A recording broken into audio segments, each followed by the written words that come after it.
Good afternoon, good evening, wherever you are in the world, and thank you for joining another webinar from the Salesforce Blockchain Blazers group.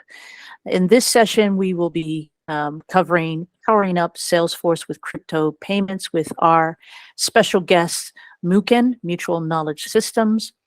My name is Tiffany. I'm an industry and Salesforce consultant at Gettone. I was about to forget Salesforce there. And I'm also the community leader for Blockchain Blazers. So let me let a few more people in. 1 second. There we go.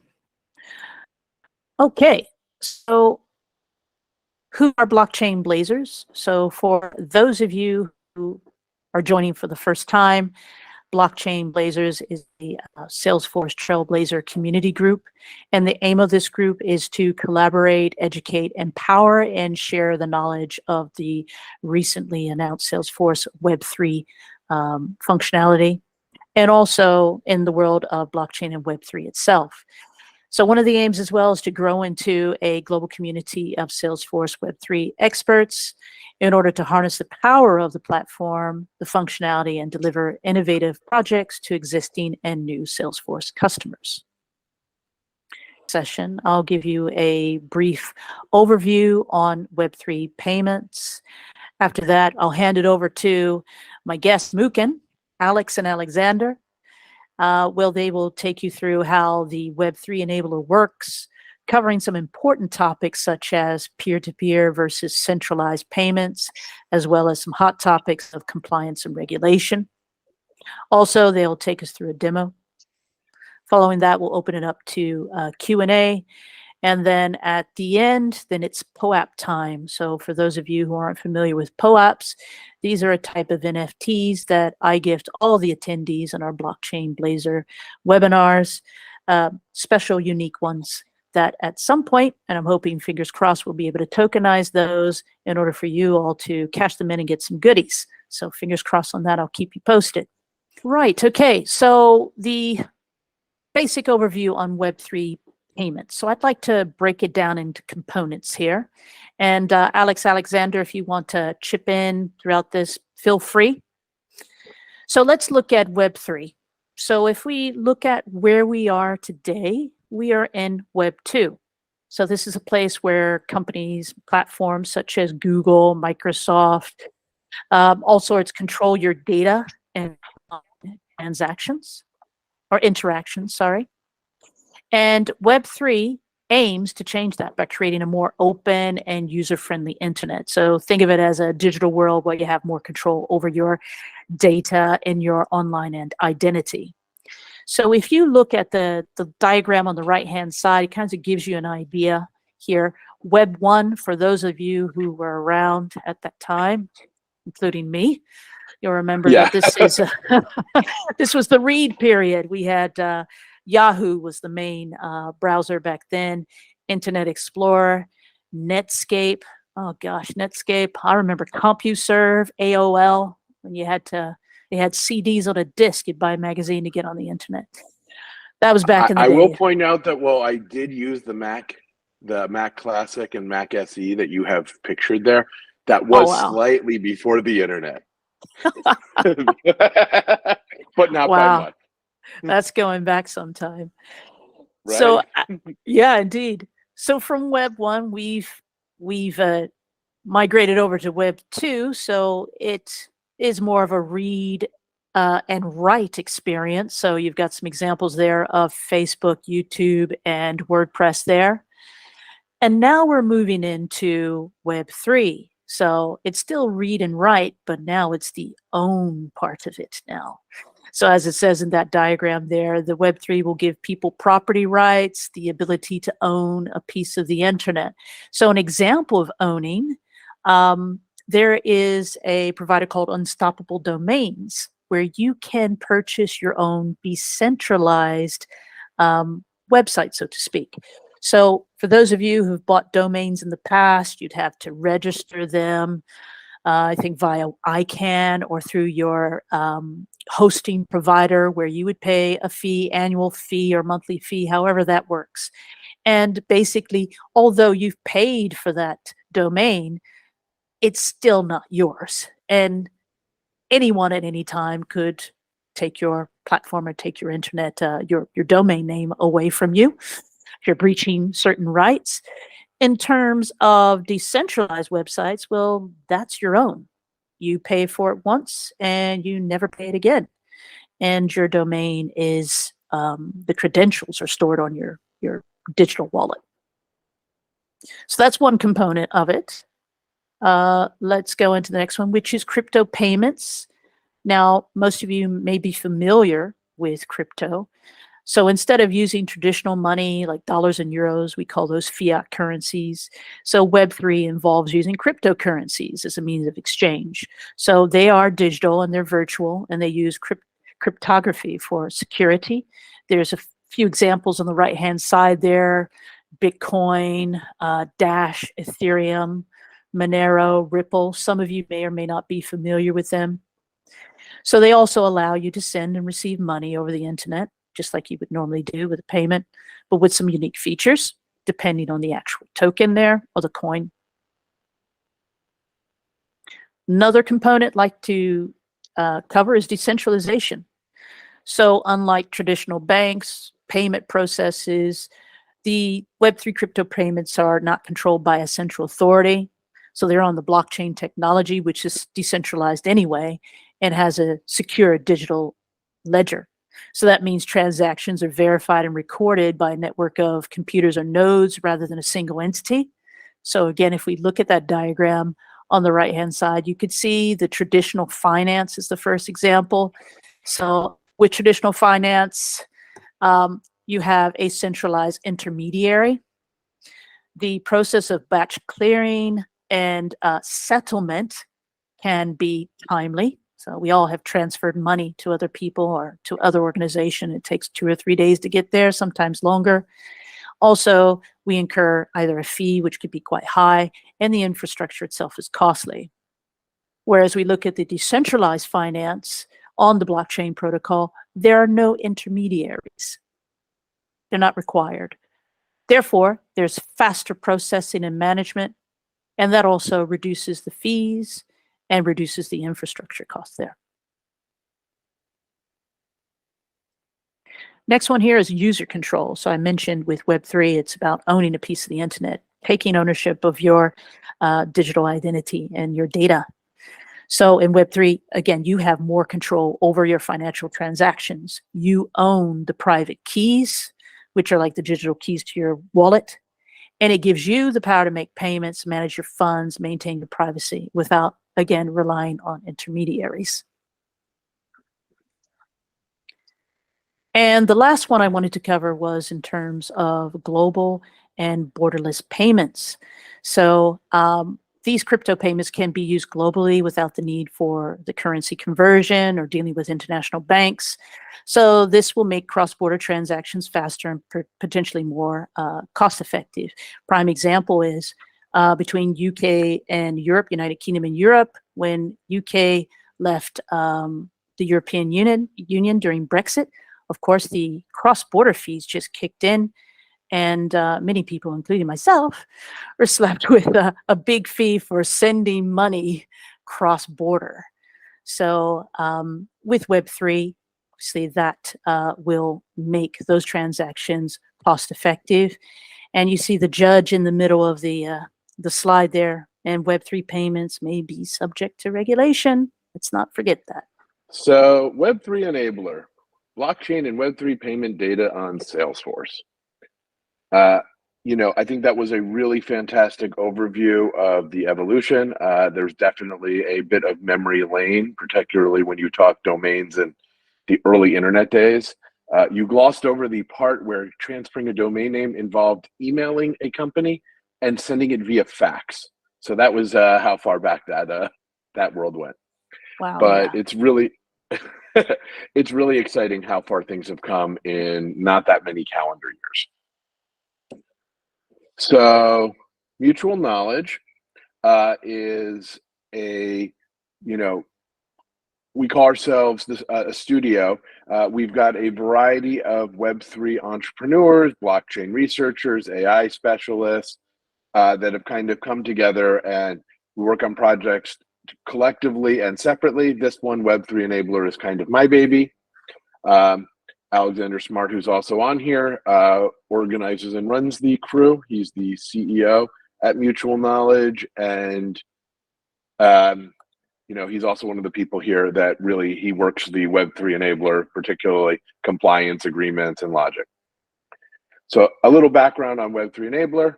We're an enterprise SaaS company in the Salesforce ecosystem, bringing Web3 payment data into a company's Salesforce installation, allowing companies to accept stablecoins, central bank digital currencies, crypto payments, alongside credit card, wire transfer, and other standard payments. If you're familiar with Blackthorn payments or Chargent, you'll notice a lot of similarities. It's in a very similar method of bringing the payment data in. And I just want to touch upon those three areas of areas. So on a technical level on the blockchain, you have coins like Bitcoin that run their own network, and you have tokens that live on things like the Ethereum network where they don't control their network. So you pay your gas fees in Ethereum, even if you're transferring, USDC or USDT.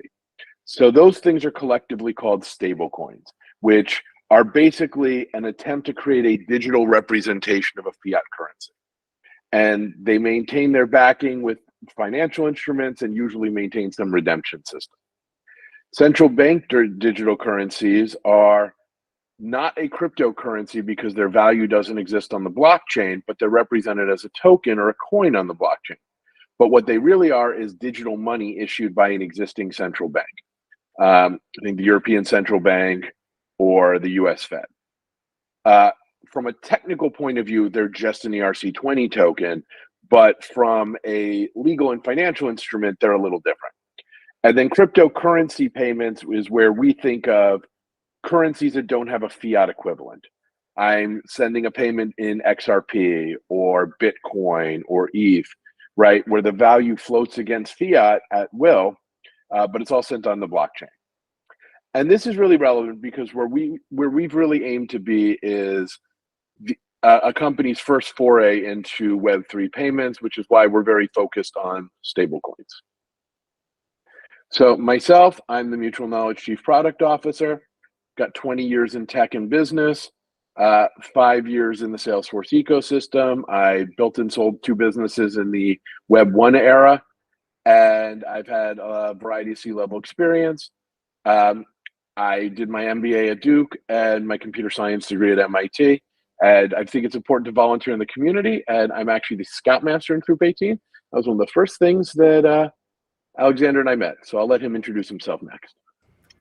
Absolutely. Thanks, Alex. Like Alex said, I'm Alexander Smart. I am a co-founder of MuKn. We started MuKn back in 2019 to build what we thought was, and still think is cool blockchain technology. After we founded that, we were able to secure grants from a number of major blockchain projects, including Cardano and Filecoin, most notably, and others. Prior to that, my background is in law. I was a litigator and corporate lawyer for over 15 years, and I'm admitted in New York, Massachusetts, and California, and I studied at Pepperdine for my law degree, and then at University of Chicago as an undergraduate.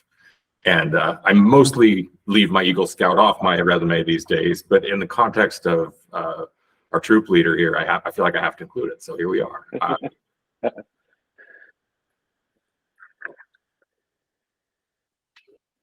Excellent. That's great. Yeah, it was when we actually first met, I think we talked more about experiences running scout groups and leadership styles than anything more technical. Absolutely. So stable coins and CDBCs, we think, are very much coming to the world. 130 countries are exploring a CBDC, some of them quite advanced. 19 of the G20s are in an advanced stage, the exception being the US.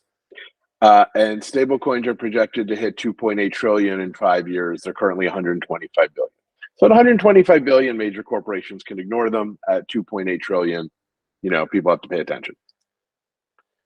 And the product we're going to go over today, Web3 Enabler, is live. It's in the App Exchange. We're very proud of that. Anyone here, we would love for you to download it and install it and leave us a great 5-star review after giving us your feedback. So I am going to take us through a preview before I get into the demo. Since we've talked about the olden days, I still remember when Windows blue screened to death on a live stage. So we're going to make sure to show you all the little features of the system, and then we'll bounce into it on the live site. So this is an example of an inbound blockchain transaction. Inbound meaning your organization is the receiver of it. We also have outbound blockchain transactions. They're completely identical except the from and to switches. In this particular case, you're seeing a valid one. If you notice on the bottom where it says on-chain data, if you've been familiar with something like an Etherscan, this will all look very familiar to you. A from address, a to address, the contract, chain value, the asset, the transaction hash, the block number here, it's in hex. You often see it in not in octet, not in base 16, but in a different format.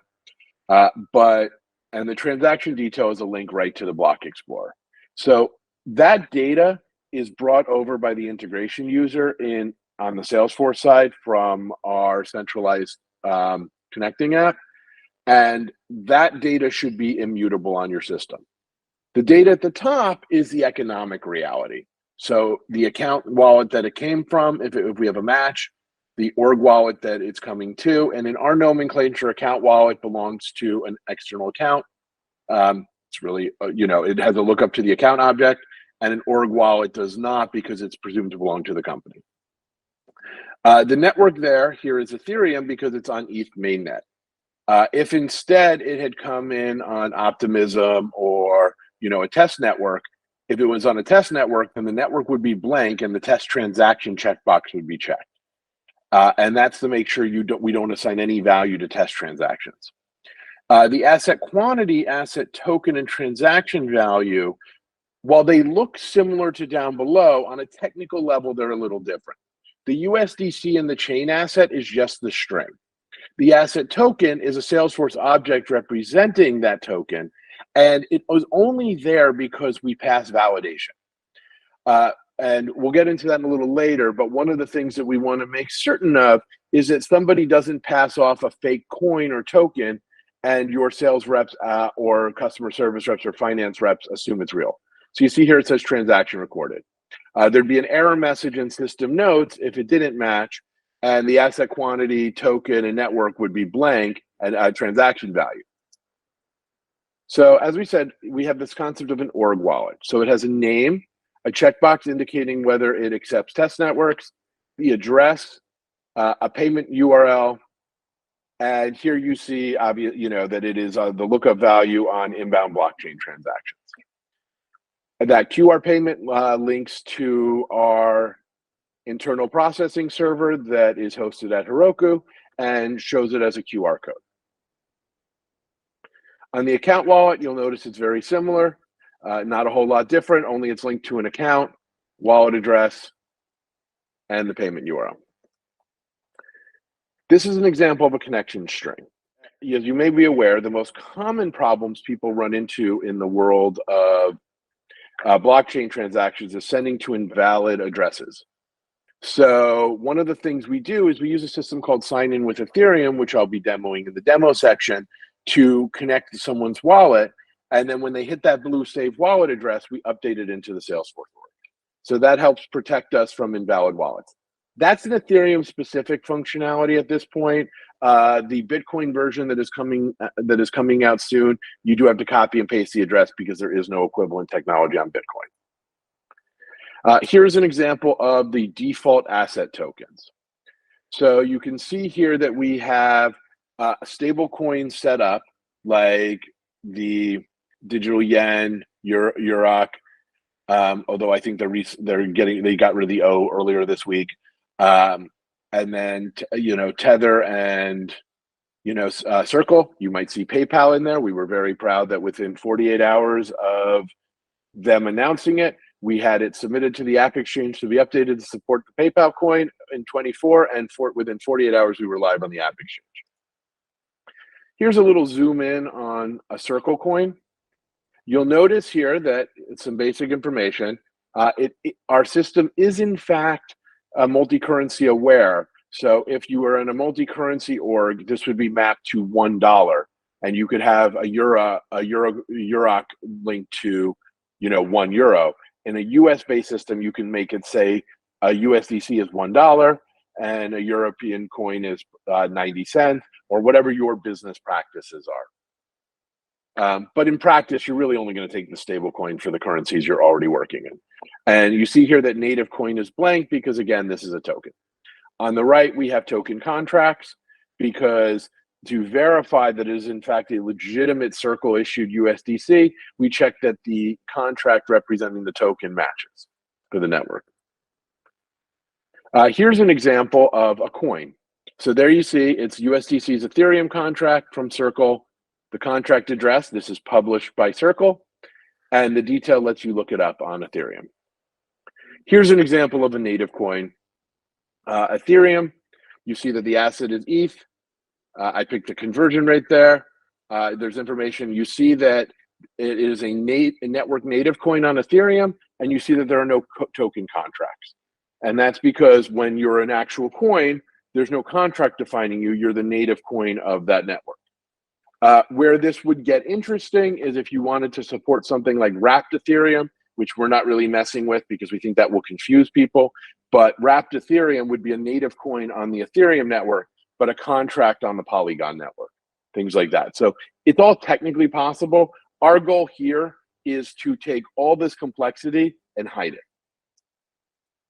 So for security, as we discussed, and I'll zoom in on the main area, every transaction when it comes in goes through this qualification process. And with the zoom in, we see if it's a native digital coin and the network matches, we accept it. If it's token and the contract is verified and we're accepting it, or it stores error messages if there's a problem. You don't, if that's not a coin, if that's not a token you're supporting, if you've got it deactivated, things like that, it will prompt an error message inside the user record.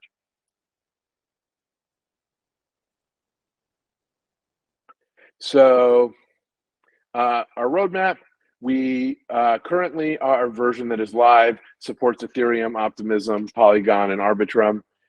We are planning to add the Bitcoin, Doge, Litecoin, and Dash networks because they're all kind of children of Bitcoin. That's in development right now. And we have planned out for the beginning of next year, deeper cloud integrations and additional blockchains. So one of the things we've created for those of you that are consultants and want to help bring this out, we're really looking forward and excited to bring this to the market. We've set up a partnership program, and we'd love to invite all of you to come and join us, and you can contact us after this. And one of the things we do is when leads come in off the app exchange, we're sharing them with our partners because we're not equipped to go and do installs. And we do ask for a 15% referral fee. And then we're offering implementation support of 10 hours for the first 5 clients and 5 for each additional, and 2 hours of escalation. And I would like to extend an offer to everyone from this group here. If you sign on in the next week with us, happy to double all those numbers. And we're happy to be a resource within your organization on your first rollouts. And I say you have direct access to the feature request pipeline. You've got the CEO who's going to go over compliance stuff, and I'm the lead developer. So that's where the feature requests go. So people from here will get their things implemented. So I guess we'll turn it over to Alexander Smart and go over some of the compliance and some of the other issues before pivoting back to the live demo. Absolutely. Thanks, Hawk. I appreciate it. The compliance issues are really, oddly for the space, pretty straightforward. And the piece of this that I feel like I'm kind of proud of is that we are not required to have a money transmitter license because we are not transmitting money. What Web3 Enabler does, what Hawk's explained to you, is that we pull data off the blockchain of transactions that have occurred, right? So essentially we enable, the Salesforce user and their customer, they can conduct a transaction. And then with Web3 Enabler, that transaction will be pulled into their Salesforce instance with all the information they need for their reporting and auditing requirements down the road, and triggering all of the extensions and other plugins they built onto their Salesforce instance. And Web3 Enabler, we don't ever directly pay or touch those payments. Those payments go between peer-to-peer between the customer and the seller, and we are simply pulling the data off of the blockchain into Salesforce for them, which is, I'm very happy with, given the how fast regulation has been changing in this area. Obviously, we're going to stay on top of that going forward, but and we are constantly monitoring all the changes in the law in terms of how it's reporting and things are required. But as things currently stand, what we are doing is does not require any kind of money transmitting licenses, because we are not actually doing the transfer of money. We are just pulling data. And I'm open to any other questions anybody has, but that's kind of the short answer of how the regulation is affecting us right now and where that environment is looking.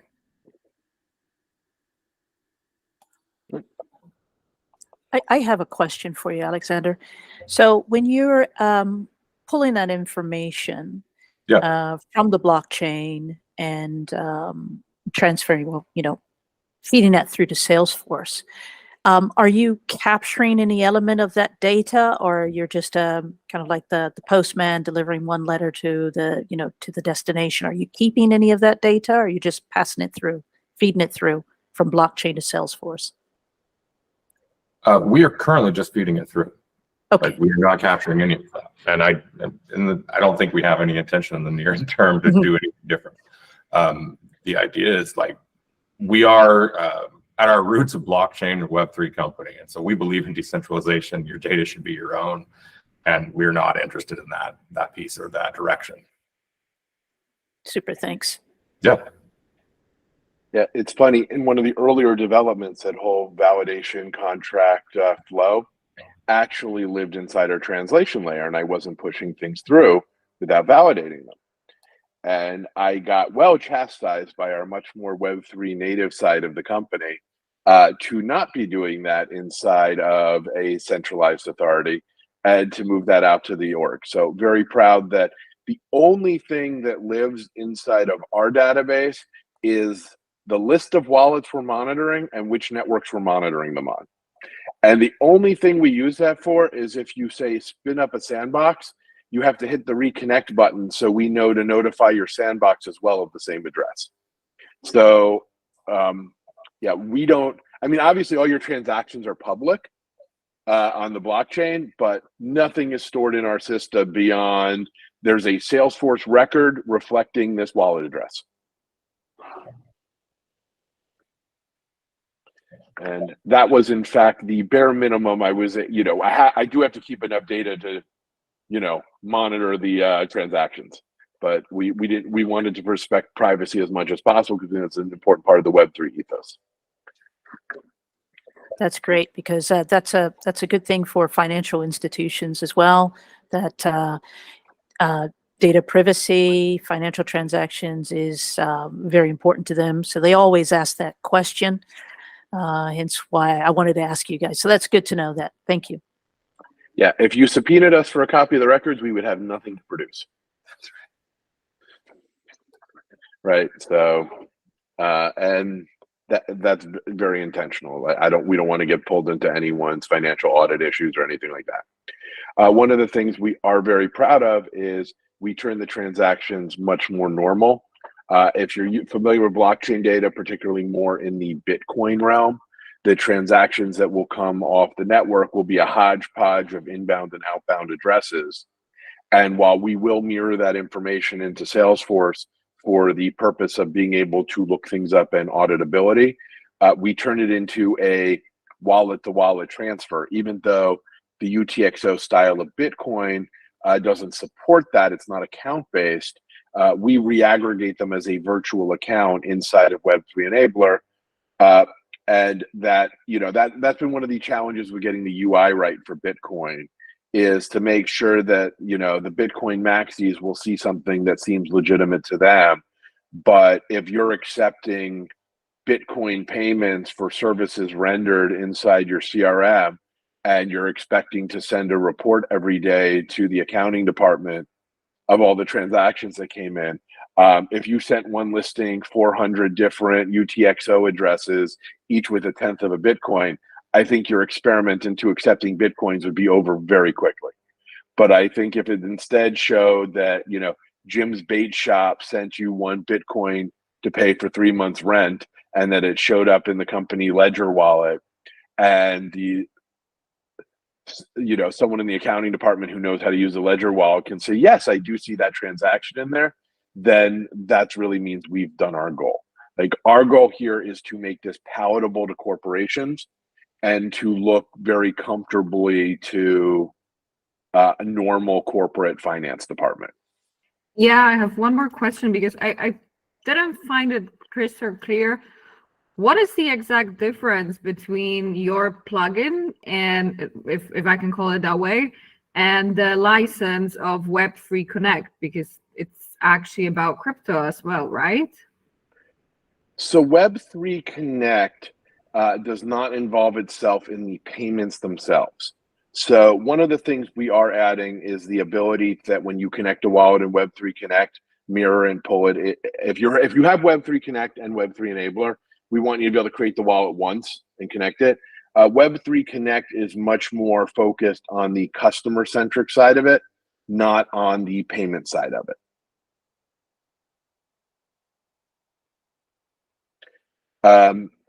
I'm not doubting that you could rig up something similar in the Web3 Connect sense of things, but it's not. But that's not where, to my knowledge, that most of the time and effort has been. There's been a lot more like minting of NFTs and getting information about the customer from their wallet's information.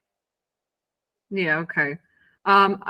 There are 2 licenses. So one is NFT management, and the other is the Web3 Connect, but there aren't that many details. So that's why I'm asking, because they were saying there is as well the wallet risk score, there is the transaction management. So yeah, it's good that you're clarifying. And I think I have one more, actually 2 questions. It's about when you're connecting the wallet and you have the connection user, the question is, who is managing, or whom do you recommend to manage the private keys in such situations when you're handling the transactions is quite important, right? So one of the things we've done with these initial versions of Web3 Enabler is to attempt to be as wallet agnostic as possible.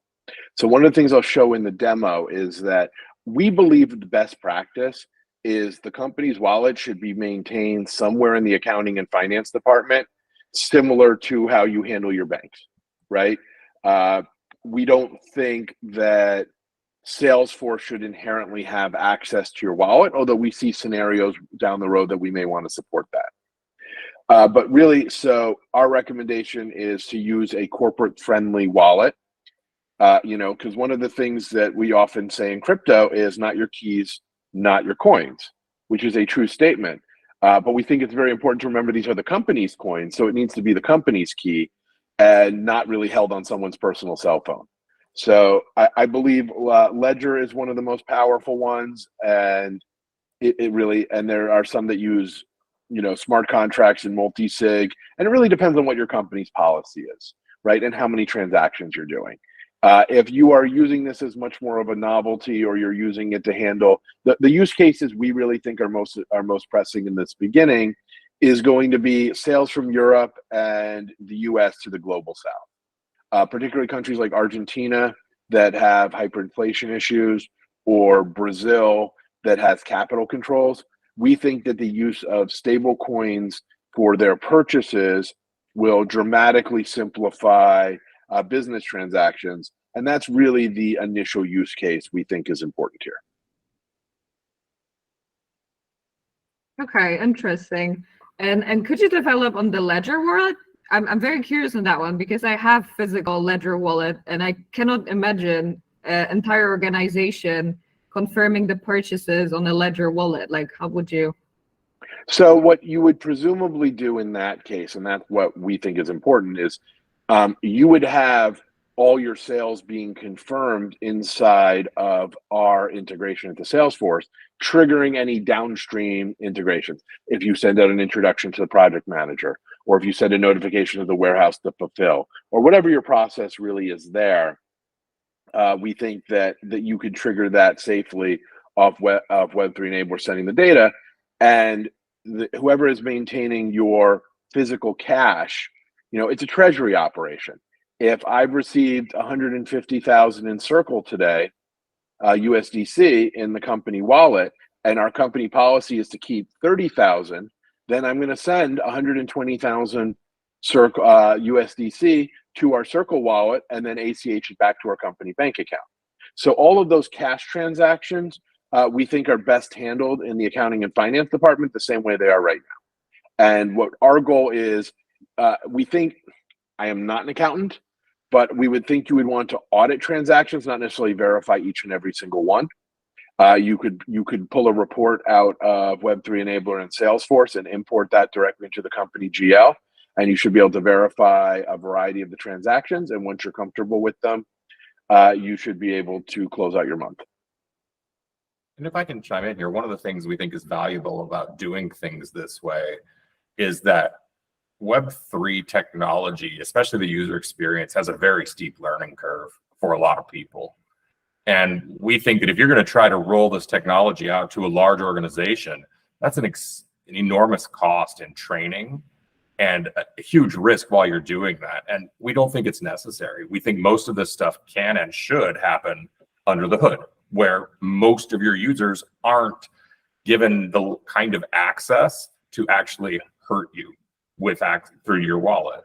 So we think the right way to do that is to keep the set of people who can actually control the wallet very small, but give the people who are in the sales organization whatever the access they need, but to limit that access so that they can't just, like, none of your salespeople should have access to all of the company's assets on the wallet. That just makes no sense. That is a finance department operation and a treasury management operation, right?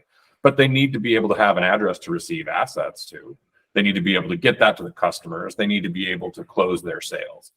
And I'm happy about the way we've done this in large part because we want this to seem very familiar to teams that are already using their Salesforce. We don't want this to feel like, oh, it's a brand new wild thing. And we want it to feel much more like, oh, well, yesterday I accepted a payment in Canadian dollars with a click down menu. And today I'm going to more or less do the same thing with Ethereum or with USDC with a different click down menu. And my workflow is going to feel virtually the same for all intents and purposes. The only place that it really shows up differently is in the finance department, where they know how to handle things and have control of the wallet ultimately. A very key distinction that I think may matter to this group that I often gloss over in a less technical audience: we don't have your private key. We never receive your private key. We only track public keys, and we only monitor data off the public chain.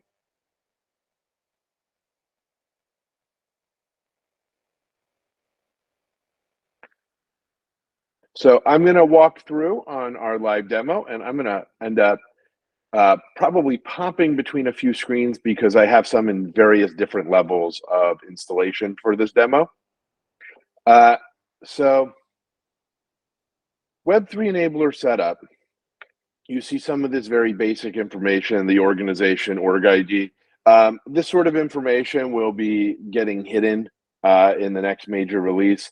This has been a lot of in these early installs where we catch debugging information. This is the data coming back.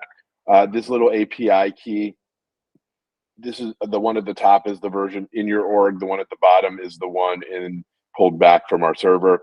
Those are not used for much at this point.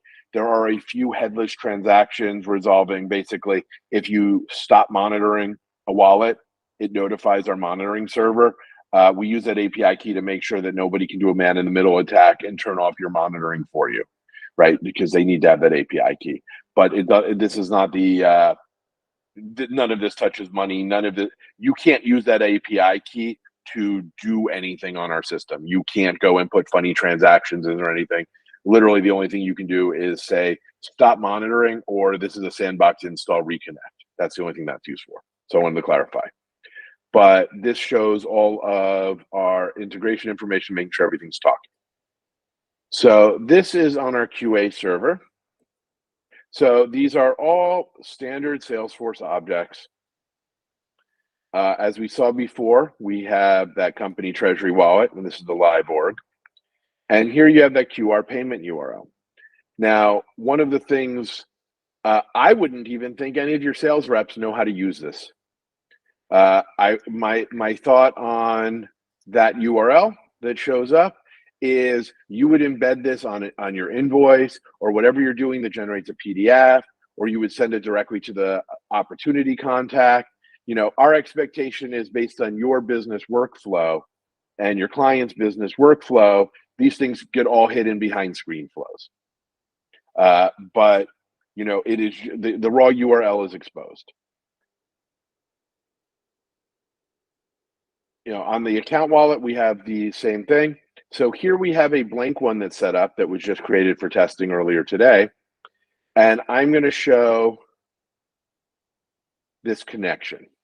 I will warn you, sometimes these things behave weirdly on my demo, so I'm actually going to stop this and I'm going to do it in an incognito menu. But let me explain where this scenario would come up. I have an account.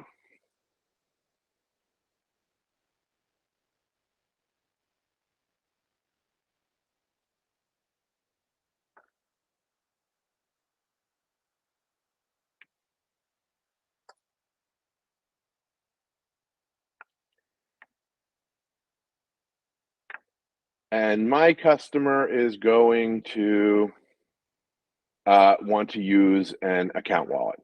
So I'm going to do this over on account wallet where it's very clean, but these are all standard Salesforce objects.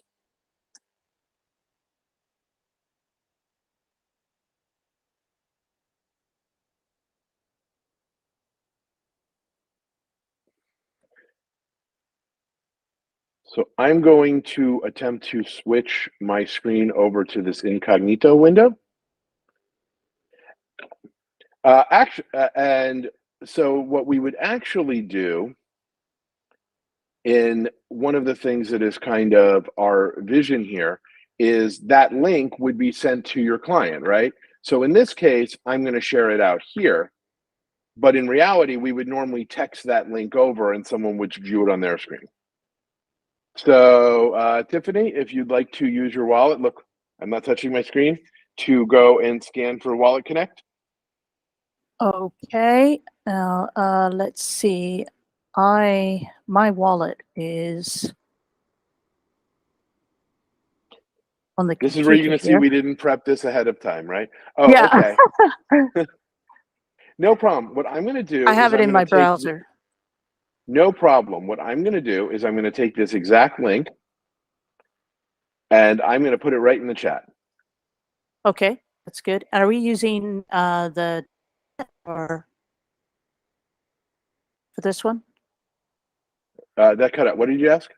Are we using the Ethereum testnet or anything, or is just the main net that I need to connect to? It can be on anything. It's just signing a network. It's just signing Okay, to verify that it is your public key.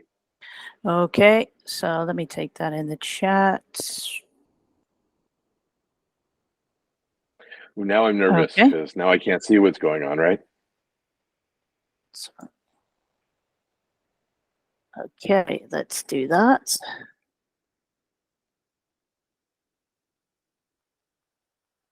It's doing something. Okay, welcome. Sign in with Ethereum to continue with the authorization. Yeah. So sign in with Ethereum. Okay. Oh, would you like to share your screen? Yeah, sure. Let me do that. I will stop presenting. Okay. We're violating first rule of demo. We've not tested this ahead of time.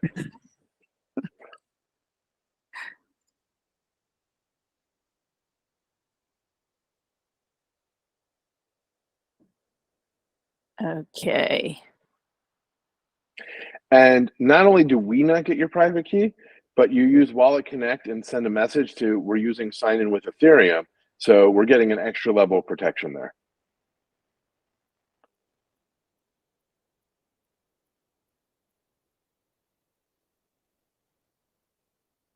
So you should in your MetaMask be able to hit sign or accept or a variety of poor UI messages. Okay, yep. So I'm connecting. It's doing that. It's okay. So I've got a sign in request here. Yep. And I'm going to sign in. Still no hands. Yep.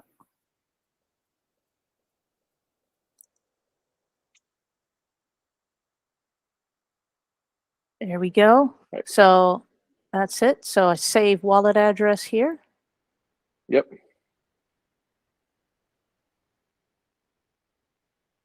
Okay. Okay. Now for the big reveal, Mhm. I'm going to take over as presenting. Okay.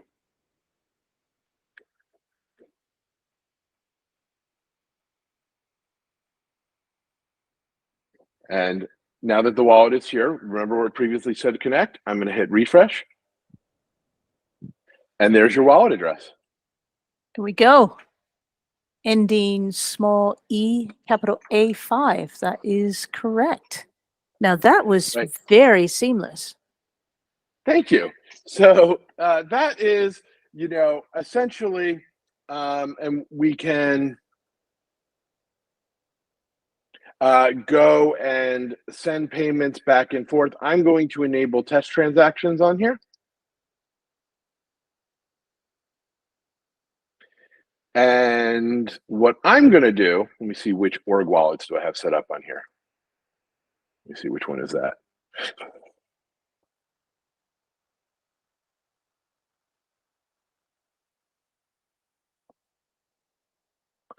Watch that be one that I don't have a, yeah. Let's see, what do I have in that wallet?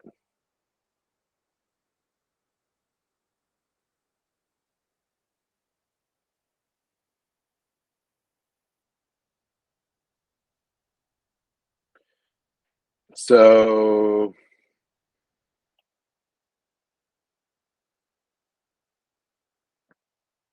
all right, hold on.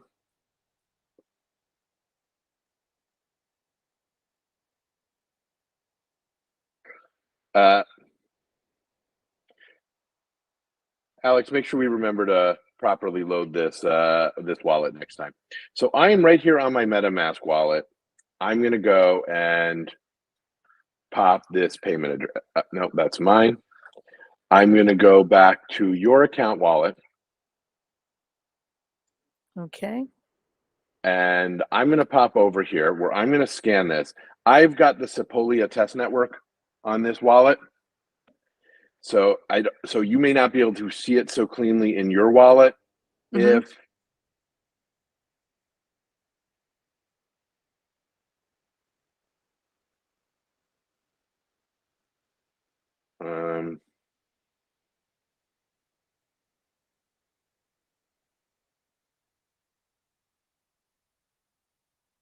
of course, nothing's working right. So I'm going to go send you some test Ethereum on that wallet.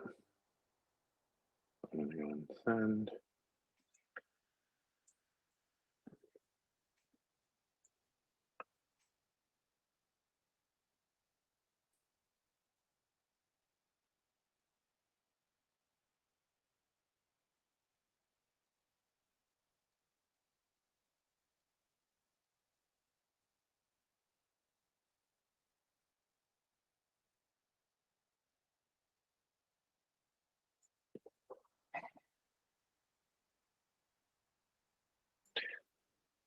So I have to say, while we're waiting for that, apologies, Alexander and Alex, for the mispronunciation of MuKn. The K is silent. So for those of you on the call, it's not MuKn, it's MuKn. And for those of you watching the replay, it is MuKn. We'll fix it in post.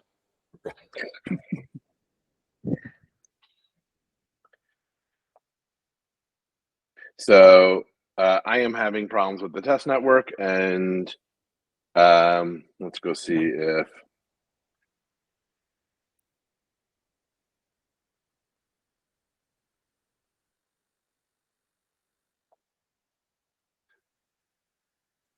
While Alex is dealing with that, like I think this goes kind of to the point I was making earlier. Like this is the difficulty of Web3, right? These pieces are challenging, and expecting a company or an organization to train everybody in the organization on how to use these things correctly, with the potential risk that they do entail, that you're exposing assets and you're exposing potentially, the company's information. It's a steep hill, and we think that that's not the right way to do it. Like portion that we're doing here with Web3 Enabler, like is able to seamlessly put all this stuff under the surface. So once you have everything set up, if you don't have to play with testnet and all of those things, like the payments are very easy, just like the wallet setup. And that's what we think the entire Web3 space, like longer term, our vision is that's the direction it goes. Like the transaction that people want is very much like a credit card with a chip, right? Like, which I think we can analogize to, like, people like transactions to be like hitting something with a stick. The closer it is to getting a transaction done by hitting something with a stick, the better for all of us. And that's where we're at with credit cards, and that's where I think Web3 is going to be in the long term. Like this technology will be there, it'll be under the hood, it'll be doing all these things faster and cheaper than current technology, but it's most of the Web3 quirkiness that we have to deal with today will just be under the hood in a way that users very rarely have to interact with. Right. And I will point out that issue with that transaction we're having is all happening on my MetaMask wallet, not inside a Web3 Enabler, which is, all the Web3 Enabler stuff went smoothly. So one of the things that will happen when the transactions come through is, and these were some previous ones that we've done, and of course, when I do it not attempting live, it of course always works perfect, right? But essentially, when the transaction takes place on the chain, it's mirrored over. So here's an example of an invalid one. You can see here that it comes off the Sepolia network. There's a from and a to address, and it's ETH. All that looks good, but it's on the Sepolia network, not the mainnet. So you see network is blank, asset quantity is blank, token is blank, transaction value is blank, and system note is test transaction. So it's still here. So you don't have to worry about customer service looking at the transaction and seeing seeing either an invalid transaction and thinking it's real and crediting the person shipping the product, or what you also don't want is it to not show up because it's a test transaction and customer service believes what the client sent them. And then here you see a valid one, and it goes over and it has the Etherscan network and all of the things that will pop their way over onto the network. So that really, I'm sorry, the actual transaction between my wallet and Tiffany's failed, and that's on me. We should have tested that before the call, but that was a function of my wallet misbehaving, not anything to do with our software. Even when you do test it, there's always some little gremlins in a live presentation as well.